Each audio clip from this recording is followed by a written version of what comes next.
Hello everyone. Today we'll discuss about the Constitution of India. Let's understand what exactly the Constitution is. Constitution is the supreme law in any of the countries. As Sir Patrick Henry said that Constitution is not an instrument which restrains people by the government, but it is an instrument which restrains government by the people. There are three bodies of the Constitution: legislative, judiciary, and executive.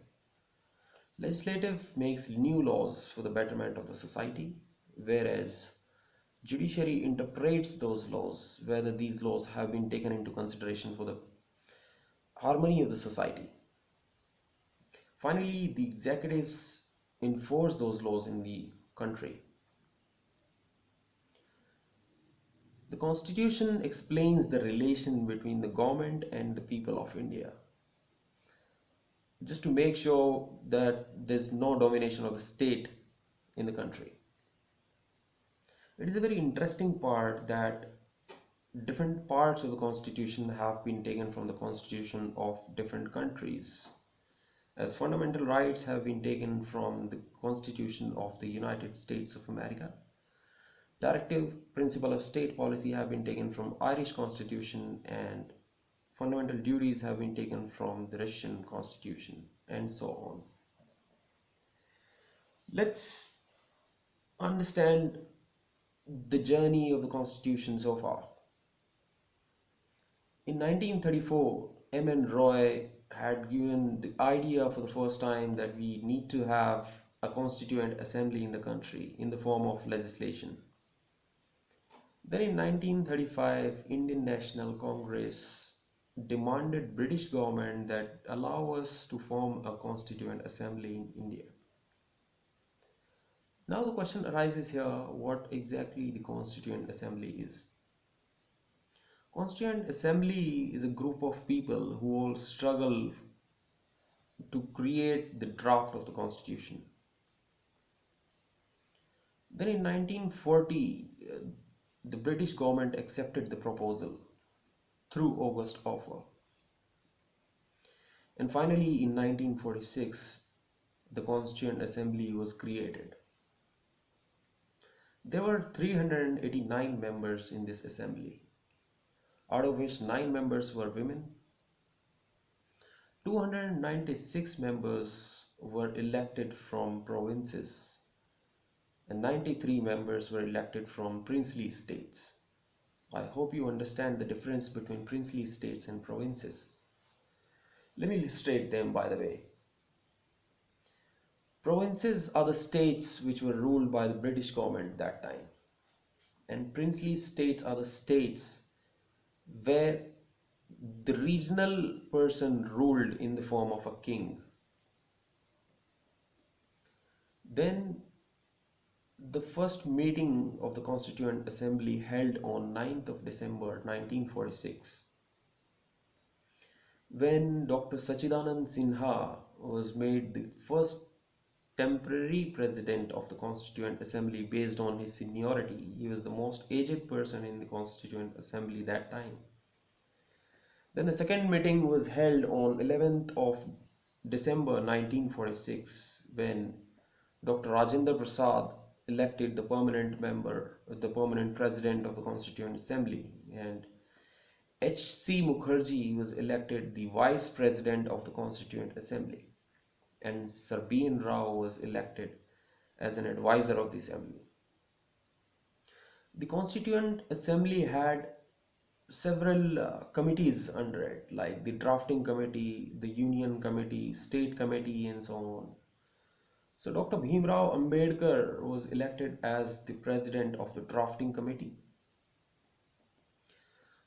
Dr. Bhimrao Ambedkar said very good lines about the society, that a just state is the state where ascending sense of reverence and descending sense of contempt is dissolved into the creation of a compassionate society. Then the draft was finally prepared and adopted on 26th of November 1949. And the final meeting of the Constituent Assembly was held on 24th of January 1950, when Dr. Rajendra Prasad was made the first president of the Indian independent India. And at the same time, the national anthem and national song were adopted by the government. And finally, the constitution was enforced on 26th of Jan 1950. Now another question arises that why they chose 26th of Jan to enforce the Constitution of India. There's a story behind it that in 1920, Motilal Nehru, father of Jawaharlal Nehru, prepared a Nehru report and presented before British government to sign it over. What Nehru report meant is Nehru report talks about the dominion status. Dominion status means that we all Indian will be working freely and there should not be any intervention of British government in our work. But at the same time, we'll be working under your flag, under your name. Then Jawaharlal Nehru and Subhash Chandra Bose opposed it completely and said, we want a complete freedom. We will not go by this. Then the Lahore session happened on 19th of December 1929